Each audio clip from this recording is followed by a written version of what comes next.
안녕하세요. 오늘 제가 알려드릴 단어는 애매한 이 말입니다. 이 애매하다라는 말은 다른 한국말로 불확실한, 모호한, 불분명한 이렇게 다양하게 사용이 가능한데 이와 비슷한 뜻을 가진 영어 단어로는 vague, obscure, ambiguous, equivocal, unclear 총 5가지를 제가 찾아봤어요. 자, 그러면 이 5가지의 단어가 어떤 차이가 있는지 한번 알아보도록 하시죠. 첫 번째 단어 vague 이 단어 같은 경우는 어떤 무언가를 자세하지 않게 즉 불분명하게 의미를 전달해서 애매모호한 그런 상황에서 사용이 가능하고 추가적으로 어떤 형태가 불명확해서 애매한, 희미한, 흐릿한 이런 상황에서 사용이 가능하더라고요. 그래서 이 말을 한국말로 해석을 했을 때는 애매한, 기억이 희미한, 형체가 흐릿한, 형체가 희미한 이런 뜻으로 사용이 가능하고 오른쪽에 있는 indefinite 이 말 같은 경우는 불분명하게, 부정확하게 무언가 애매한 그런 상황에서 사용이 가능하다라고 해요. 이 vague와 굉장히 비슷한 상황에서 사용이 되는 것 같아서 같이 소개해 드리고요. 한국어로 해석을 했을 때는 애매한, 특징이 없는 이런 식으로 해석이 된다라고 해요. 다음 단어는 obscure 이 말이요. 이 obscure 같은 경우는 이해하기 어려워서 애매한 그런 상황에서 사용이 가능해요. 또한 무언가 잘 알려지지 않아서 안 중요해서 모호한 그런 의미도 가지고 있고요. 한국말로 해석을 하면은 이해하기 힘든, 모호한, 무명해, 잘 안 알려진 뭐 이렇게 해석이 가능하다라고 해요.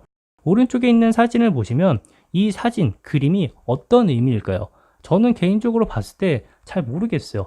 이런 식으로 이 사진이 가지고 있는 어떤 의미나 이런 것들을 이해하기 어려워서 좀 그 의미가 애매하네요 이렇게 표현을 하고 싶다면 이 obscure이란 단어가 적절하겠죠. 그래서 이 사진은 obscure과 관련된 사진으로 골라봤고요. 다음 단어는 ambiguous 이 말이요. 이 ambiguous 같은 경우는 하나가 아니라 2개 이상의 방식으로 이해 혹은 생각할 수 있어서 애매한 그런 상황이에요. 한국말로 해석을 했을 때는 애매모호한 여러 가지로 해석될 수 있는 분명히 규정되어 있지 않는 좀 길게 해석이 되는데 이 ambiguous를 그냥 2개 이상의 방식으로 이해할 수 있어서 애매하구나 이렇게 받아들이시면 한국말로 해석할 때 애매하다라고 해도 그 속뜻을 구체적으로 알 수 있을 것 같네요. 오른쪽에 있는 사진을 보시면 착시 그림인데요. 이 그림을 보시고 어떤 게 떠오르시나요? 잔이 떠오르시나요? 아니면 사람의 얼굴이 떠오르시나요? 즉, 이 그림처럼 2개 이상의 방식으로 이해할 수 있어서 이 사진을 해석할 때는 조금 애매하다라고 이제 표현을 하고 싶을 땐 이 ambiguous 이 단어가 적절할 것 같아서 이 사진을 ambiguous와 관련된 사진으로 골라봤고요. 다음 단어는 equivocal 이 말이요. 이 equivocal 같은 경우는 의도적으로 불분명한 정보나 의견을 제공하는 그런 상황에서 사용이 가능하고요. 추가적으로 다른 무언가도 사실이라서 애매한 그런 상황에서도 사용이 가능하다라고 해요. 한국말로 해석을 하면은 모호한, 애매한, 불분명한 이렇게 해석이 가능한데 솔직히 이쯤 되면은 한국말도 애매한, 모호한, 불분명한, 불명확한 이렇게 좀 구분지어서 사용하기가 조금 어려운 상황이 많잖아요. 그래서 지금까지 제가 알려드린 모든 단어 및 그 뒤에 알려드린 단어를 포함해서 제가 개인적으로 얘기를 하자면 이 애매하다라고 표현은 하지만 한국말로 해석을 할 때 애매하다라고 이렇게 간단히 해석을 하고 그 속뜻을 꼭 알고 있어야 상황에 맞게 사용할 수 있는 그런 그룹의 단어구나라는 걸 좀 많이 느꼈어요. 오른쪽에 이제 또 다른 단어를 보시면 non-committal 이 말이 있는데 이 non-committal 같은 경우에도 어떤 무언가를 의도적으로 의견이나 의도를 명확하게 표현하지 않아서 애매한 그런 상황에서 사용이 가능해요. 이 equivocal가 굉장히 비슷한 의미를 가지고 있어서 같이 설명을 해드리고요. 한국어로 해석을 할 때는 뭐 애매한, 특징이 없는 이렇게 해석이 가능하다고 하네요. 마지막 단어는 unclear 이 말이에요. 이 unclear 같은 경우는 이해하기 어렵거나 불확실해요. 그래서 무언가 의심이나 혼란이 발생하는 그런 애매한 상황에서 사용이 가능하다라고 하고 해석을 할 때는 뭐 불확실한, 분명하지 않는 이렇게 해석을 하시고 그 속뜻을 좀 구체적으로 기억해 주셨으면 좋겠네요. 오른쪽에 있는 사진을 보시면 물음표가 있는데 이 물음표가 나타내는 의미가 뭔가 이해하기 어렵거나 불확실해서 내가 의심이나 혼란이 발생하는 그런 사진과 관련이 있다라고 생각을 해서 한번 골라봤어요.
자, 오늘 단어 도움이 좀 되셨나요? 제 개인적으로는 오늘 배운 이 모든 단어를 뭐 애매하다, 모호하다, 불확실하다 똑같이 해석을 할 수 있다라고 생각을 하고요. 하지만 이 단어들이 어떤 식으로, 즉 어떤 상황에서 사용되는지를 구체적으로 알아야 이 단어들을 잘 사용할 수 있다라는 걸 좀 굉장히 많이 느낀 그런 동영상 같네요.